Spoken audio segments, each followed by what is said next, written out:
मित्रांनो नमस्कार. नाशिकच्या लोकसभा मतदारसंघाचा जागा वाटपाचा तिढा अजून काही सुटायचं नाव घेईना. सुरुवातीला भारतीय जनता पक्षाचं म्हणजे महायुतीचा उमेदवार म्हणून विद्यमान खासदार असलेल्या हेमंत गोडसेंची उमेदवारी असेल अशी शक्यता होती. त्यानंतर मुख्यमंत्र्यांचे पुत्र असलेल्या खासदार श्रीकांत शिंदे यांनी एका कार्यक्रमामध्ये हेमंत गोडसे हे महायुतीचे उमेदवार असतील असं परस्पर जाहीर केल्याने त्या उमेदवारीच्या बाबत मोठं वादंग नाशिक लोकसभा मतदारसंघात हे निर्माण झालेले होते. एकेकाळी याच नाशिक लोकसभा मतदारसंघातून देशाचे माजी उपपंतप्रधान व संरक्षण मंत्री राहिलेल्या यशवंतराव चव्हाण साहेबांना लोकसभेवर बिनविरोध निवडून पाठवलेले आहेत. मला वाटतं चव्हाण साहेबांचा तो कार्यकाल हा साधारण 1963चा असावा, कारण त्या काळाचे आम्ही साक्षीदार नाहीत. परंतु आमचा जन्म त्यानंतर म्हणजे साधारण 9 वर्षांनी झालेला असल्याने 1972च्या कार्यकाळात आम्ही जन्मलो आहोत. त्यामुळे असलेल्या सणावळीमध्ये पुढे मागे हे होऊ शकतं. नाशिकच्या मतदारसंघातून झालेल्या निवडणुकीमध्ये यापूर्वी काँग्रेसचे गोह देशपांडे हे निवडून आले होते, परंतु त्यांचे निधन झाल्यानंतर याच मतदारसंघातून पोटनिवडणुकीतून यशवंतराव चव्हाण साहेबांना हे नाशिककरांनी बिनविरोध निवडून दिलेले होते. त्याच नाशिक लोकसभा मतदारसंघाचा यंदाचा गड हा कोण राखणार यापेक्षा सर्वाधिक चर्चा ही कोणाला उमेदवारी मिळेल याची सर्वाधिक चर्चा ही नाशिक लोकसभा मतदारसंघात होत आहेत. किंबहुना त्या उमेदवारीची चर्चा मोठ्या प्रमाणावर कमालीच्या स्वरूपात ताणली जात आहेत. यापूर्वी हेमंत गोडसे यांनी नाशिक लोकसभा मतदारसंघातून 2दा खासदार होण्याचा मान प्रस्थापित केला. काही लोक डबल खासदारकीला विक्रम म्हणतात, परंतु मी मात्र त्याला विक्रम म्हणणार नाहीत. कारण यापूर्वी याच नाशिक लोकसभा मतदारसंघातून गोह देशपांडे यांनी भानुदास कवडे यांना दुसऱ्यांदा खासदारकी मिळालेली आहेत.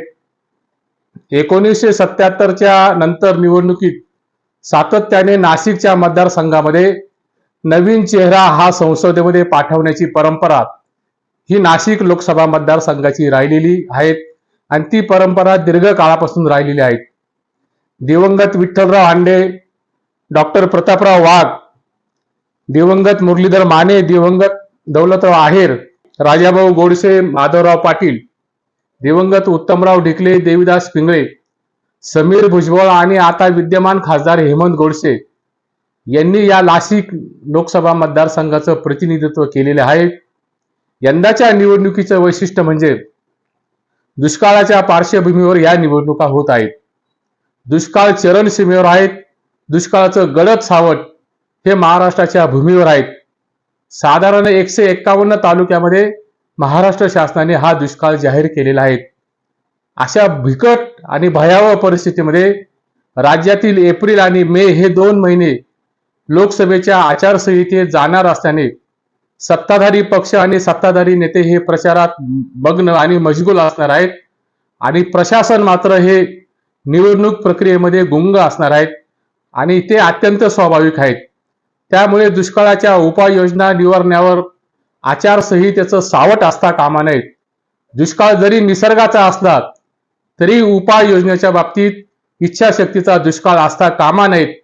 हे शिवधनुष्य प्रशासनाला उचलण्याची व पेलण्याची फार मोठी कसरत या ठिकाणी करावी लागणार आहे. ही सर्व परिस्थिती समोर असताना आपण मात्र 17व्या लोकसभेच्या उत्सवाला, लोकशाहीच्या उत्सवाला सामोरं जातोय. दुसऱ्या बाजूला भारतीय जनता पक्षाची महायुती राज ठाकरेंना बरोबर घेऊन महाविकास आघाडीच्या विरोधात मजबूत अशी आघाडी ही समोर आणलेली आहे. प्रकाश आंबेडकरांच्या बाबतीत आजही भूमिका ही महाविकास आघाडीची मात्र मला तरी ही खेळवण्याची दिसते. हमखास पराभूत होणाऱ्या जागा ह्या वंचित आघाडीला मिळणार असेल तर त्या वंचित आघाडीने का म्हणून स्वीकाराव्यात असा प्रश्न या ठिकाणी स्वाभाविकपणे निर्माण झाल्याशिवाय राहत नाहीत. कारण प्रकाश आंबेडकरांची वंचित बहुजन आघाडी ही महाराष्ट्रातील राजकारणाला वळणबिंदू ठरणारी असा मासबेस आणि असा जनाधार या वंचित आघाडीच्या पाठीशी या ठिकाणी निश्चितपणाने आहेत. आणि महाराष्ट्रातील लोकसभेच्या निवडणुकीतील हवा ही वंचितच्या असलेल्या मतांनी बदलू शकते. त्यामुळे वंचित आघाडीला कुठल्याही परिस्थितीमध्ये महाविकास आघाडीमध्ये सामावून घेतलं तर ते महाविकास आघाडीच्या हिताच्या दृष्टीने योग्यच होईल. असो, महाराष्ट्रातील जागा वाटपांचा सस्पेन्स हा अजूनही कायम आहे. त्यामुळे अजूनही काही जागांवर आदलाबदल ही होऊ शकते. नाशिकसह अन्य त्याला अपवाद आहेत अशातला भाग नाही. नाशिकची जागा ही महाविकास आघाडीला म्हणजे उद्धव ठाकरेंच्या शिवसेनेला ही जवळपास निश्चित झालेली दिसते. असे असले तरी उमेदवारीचा तिढा हा अजूनही सुटलेला नाही.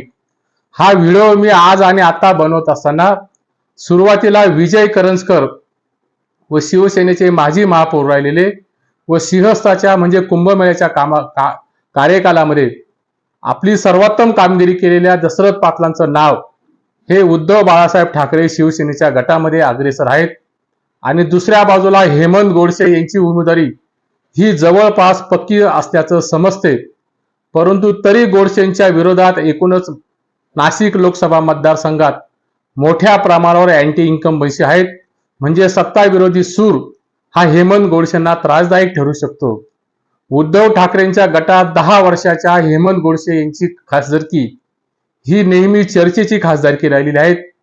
आपल्या 10 वर्षाच्या खासदारकीमध्ये उद्धव बाळासाहेब ठाकरे गटाकडून भरपेट जेवण घेतल्यानंतर एकनाथ शिंदेच्या पानवठ्यावर राहिलेली तहान भागवण्यासाठी गेलेल्या श्रीयुत हेमंत गोडसेंबद्दल लोकसभा मतदारसंघात कमालीचा या ठिकाणी नाराजी असल्याचं दिसून येतं. त्याहीपेक्षा गद्दार असल्याचा शिक्का आणि काही वादग्रस्त घटनांमुळे हेमंत गोडसेंना जनता आणि लोकसभा मतदारसंघातील कार्यकर्ते, विशेषतः त्यांच्याच पक्षातील कार्यकर्ते हे किती मोठ्या प्रमाणात स्वीकारतील याबद्दल मात्र माझ्या मनासह अनेकांच्या मनामध्ये फार मोठी शंका आहे. या सर्व राजकीय साठमारीतून उद्धव ठाकरेंच्या गटातून आर्थिकदृष्ट्या सक्षम नसला तरी जनतेच्या दरबारात अतिशय सक्षम आणि श्रीमंत असलेला आणि व्यापक जनसंपर्कातील उमेदवार म्हणून सिन्नरचे माजी आमदार असलेल्या राजाभाऊ वाजे यांच्या उमेदवारीचा आग्रह हा पुढे येत आहे. पक्षाच्या अंतस्थ सर्वेतून श्री पराग वाजे म्हणजे श्री राजाभाऊ वाजे हे भारतीय जनता पक्षाच्या महायुतीच्या उमेदवाराच्या विरोधात तगडा आणि इलेक्टिव्ह मेरिटमध्ये बसणारा उमेदवार असल्याने त्यांच्या नावावर शिक्कामोर्तब हे होऊ शकतं आणि हेमंत गोडसेंची हॅट्रिक ही रोखण्याची क्षमता ही श्रीयुत वाजे यांच्या उमेदवारीमध्ये आहेत. असाच एकंदरीत मतदारांचा कल या ठिकाणी दिसतो. 17व्या लोकसभेच्या देशाच्या राजकारणाच्या सत्तापाटाचा लंबक हा कोणाकडे आणि किती प्रमाणात झुकेल हे सांगणे तसे अवघड आहेत. तसे सांगणे हे देखील धाडसाचं ठरणार आहेत. पण महाराष्ट्रातील अनेक चर्चेत असलेल्या मतदारसंघापैकी एक असलेल्या नाशिक लोकसभेचा गड हा कोण राखेल याकडे मात्र सर्वांचे लक्ष लागून राहिलेले आहेत. नाशिकच्या नागरिकांना विकासाबाबत काय हवे यानंतर पुढच्या व्हिडिओमध्ये मी विश्लेषण या ठिकाणी करणारच आहेत.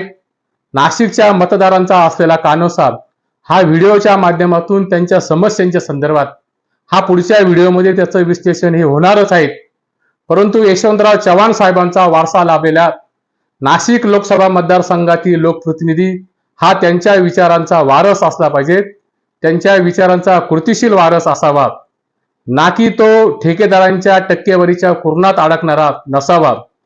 त्याहीपेक्षा जिकडे तुपाची धार आहे तिकडे एरझारा करणारा नसावा.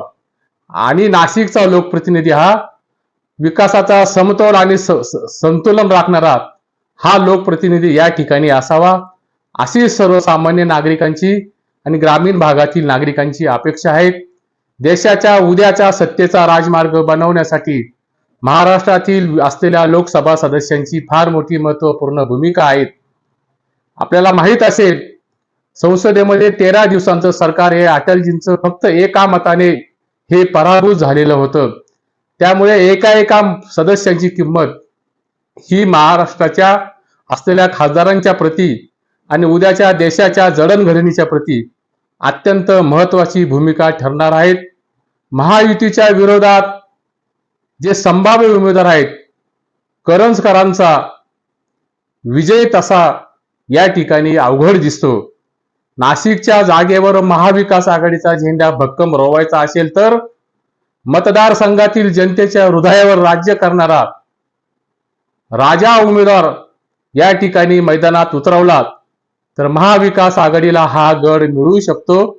हा महाविकास आघाडी त्याच्यावर आपला शिक्कामोर्तब विजयाचा करू शकतो.